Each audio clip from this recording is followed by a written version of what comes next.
ಇವತ್ತು ನಮ್ಮ ಮನೆಯಲ್ಲಿ ಮಾಡೋ ಮೊಟ್ಟೆ ಕೋಳಿ ಸಾಂಬಾರು ತೋರಿಸ್ತಾ ಇದ್ದೀನಿ. 1 kg ಮೊಟ್ಟೆ ಕೋಳಿ, ಅದಕ್ಕೆ ಬೇಕಾಗಿರೋಂಥ ಸಾಮಾನುಗಳು: ಎರಡು ಈರುಳ್ಳಿನ ಸಣ್ಣದಾಗಿ ಉದ್ದಕ್ಕೆ ಕಟ್ ಮಾಡಿ ಇಟ್ಕೊಂಡಿದ್ದೀನಿ, 1 ಇಂಚು ಶುಂಠಿ ಕಟ್ ಮಾಡಿ ಇಟ್ಕೊಂಡಿದ್ದೀನಿ, 1 ಗೆಡ್ಡೆ ಬೆಳ್ಳುಳ್ಳಿ ಕಟ್ ಮಾಡಿ ಇಟ್ಕೊಂಡಿದ್ದೀನಿ, ಸ್ವಲ್ಪ ತೆಂಗಿನಕಾಯಿ, 1 ಟೊಮೆಟೊ ಕಟ್ ಮಾಡಿ ಇಟ್ಕೊಂಡಿದ್ದೀನಿ ಸಣ್ಣಗೆ. ಅದಕ್ಕೆ ಚಕ್ಕೆ ಸ್ವಲ್ಪ, ಲವಂಗ 4, ಸ್ವಲ್ಪ ಕಡಲೆ, ಇಷ್ಟು. ಅದ್ರ ಜೊತೆಗೆ ಸ್ವಲ್ಪ ಕೊತ್ತಂಬರಿ ಸೊಪ್ಪು, ಸ್ವಲ್ಪ ಪುದೀನ, ಮತ್ತು ನಮ್ಮ ಮನೇಲೆ ಮಾಡಿರೋಂಥ ಸಾಂಬಾರು ಪುಡಿ 2 ಸ್ಪೂನ್ ತೊಗೊಂಡಿದ್ದೀನಿ. ರುಚಿಗೆ ತಕ್ಕಷ್ಟು ಉಪ್ಪು, 1 ಸ್ಪೂನು ಎಣ್ಣೆ ಹಾಕ್ತಾ ಇದ್ದೀನಿ. ಈಗ ಮಸಾಲೆ ಎಲ್ಲ ಫ್ರೈ ಮಾಡ್ಕೊಳಕ್ಕೆ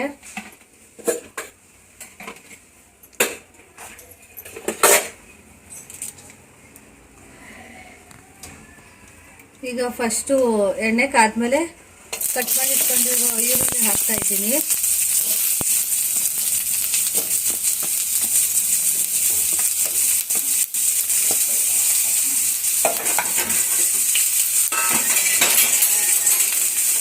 ಈಗ ಅದನ್ನ ಚೆನ್ನಾಗಿ ಆಡಿಸ್ತಾ ಇದ್ದೀನಿ, ಮೀಡಿಯಂ ಉರಿ ಇಟ್ಕೊಂಡು.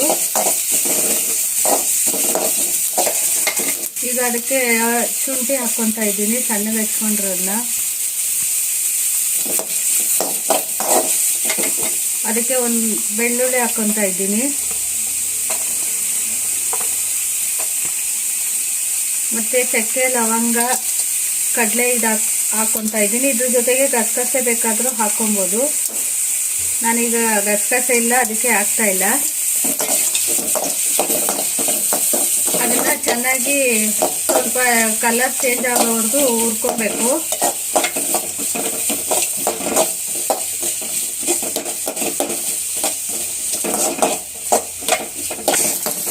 ಸ್ವಲ್ಪ ಕಲರ್ ಚೇಂಜ್ ಆದಮೇಲೆ ಅದಕ್ಕೆ ಕಟ್ ಮಾಡಿ ಇಟ್ಕೊಂಡಿರೋ ಟೊಮೆಟೊ ಹಾಕ್ತಾ ಇದ್ದೀನಿ.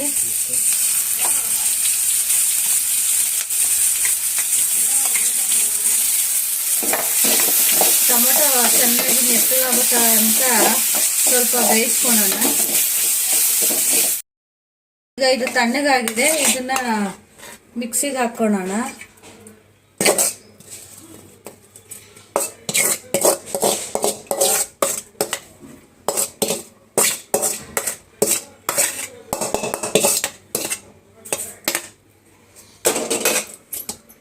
ಈಗ ಪುದೀನ, ಹಾಗೆ ಹಸಿ ಪುದೀನ ಹಾಕ್ಕೊಳ್ಳೋಣ, ಇಲ್ಲಾಂದರೆ ಅದು ಟೇಸ್ಟು, ಅದು ಸ್ಮೆಲ್ ಘಮ ಹೋಗ್ಬಿಡುತ್ತೆ.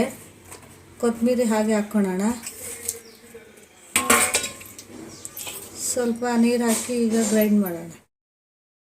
ಈಗ ಸ್ಟವ್ ಹಚ್ಚಿ ಕುಕ್ಕರ್ ಇಟ್ಟಿದ್ದೀನಿ ಸಾಂಬಾರು ಮಾಡೋಕ್ಕೆ. ಅದಕ್ಕೆ 2 ಸ್ಪೂನು ಎಣ್ಣೆ ಹಾಕ್ತಾ ಇದ್ದೀನಿ.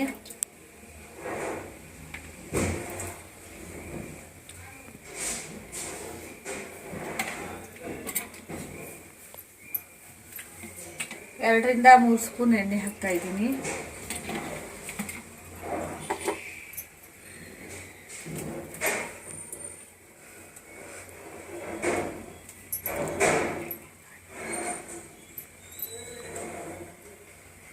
ಈಗ ಜಜ್ಜಿಟ್ಕೊಂಡಿರೋ ಬೆಳ್ಳುಳ್ಳಿ ಹಾಕ್ತಾ ಇದ್ದೀನಿ.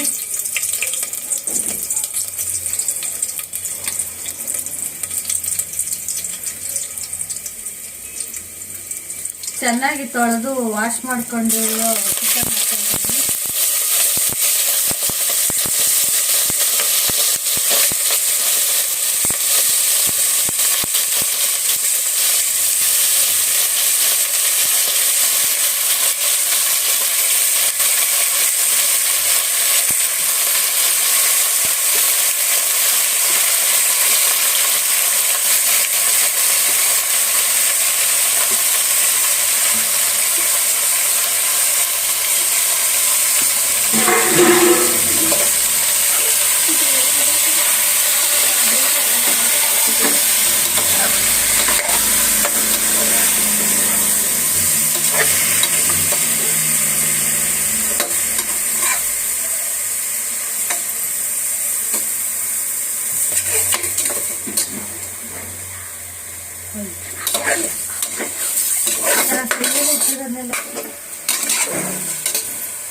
ಈಗ ಇದಕ್ಕೆ ಸ್ವಲ್ಪ ಅರಿಶಿನ ಪುಡಿ ಹಾಕೊಳ್ಳೋಣ,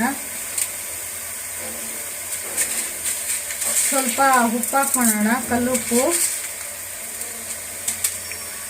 ಹಾಕ್ಬಿಟ್ಟು ಚೆನ್ನಾಗಿ ಇದು ಹಸಿ ವಾಸನೆ ಹೋಗೋ ತನಕ ಇದನ್ನ ಚೆನ್ನಾಗಿ ಫ್ರೈ ಮಾಡೋಣ. ಅದರಲ್ಲಿರೋ ನೀರೆಲ್ಲ ಬಿಟ್ಕೊಬೇಕು, ಹಸಿ ವಾಸನೆ ಹೋಗಿ ಅಲ್ಲಿ ತನಕ ಫ್ರೈ ಮಾಡಿ. ಈಗ ಇದು ನುಣ್ಣಗೆ ರುಬ್ಕೊಂಡಿರೋಂಥ ಮಸಾಲೆನ ಇದು ಚಿಕನ್ಗೆ ಸೇರಿಸೋಣ.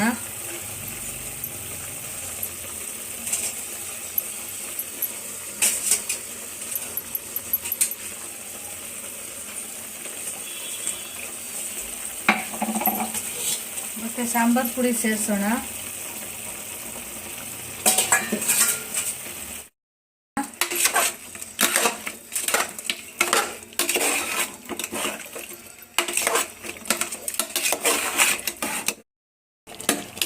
ಈಗ ಈ ಮಸಾಲೆ ಚಿಕನ್ಗೆಲ್ಲ ಮಿಕ್ಸ್ ಆಗೋಕ್ಕೆ ಒಂದು 5 ನಿಮಿಷ ಬಿಡೋಣ.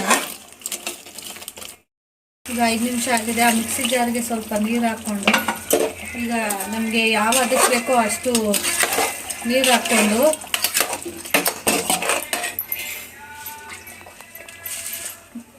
ಮುದ್ದೆಗಾಗಲಿ, ರೈಸ್ಗಾಗಲಿ, ಚಪಾತಿಗಾಗಲಿ ಯಾವುದಕ್ಕೆ ಬೇಕಾದರೂ ತಿನ್ಬೋದು. ಆಗಲೇ ಸ್ವಲ್ಪ ಉಪ್ಪು ಹಾಕಿದ್ದೆ. ಈಗ ಎಷ್ಟು ಬೇಕೋ ಅಷ್ಟು ರುಚಿಗೆ ತಕ್ಕಷ್ಟು ಉಪ್ಪು ಹಾಕಿ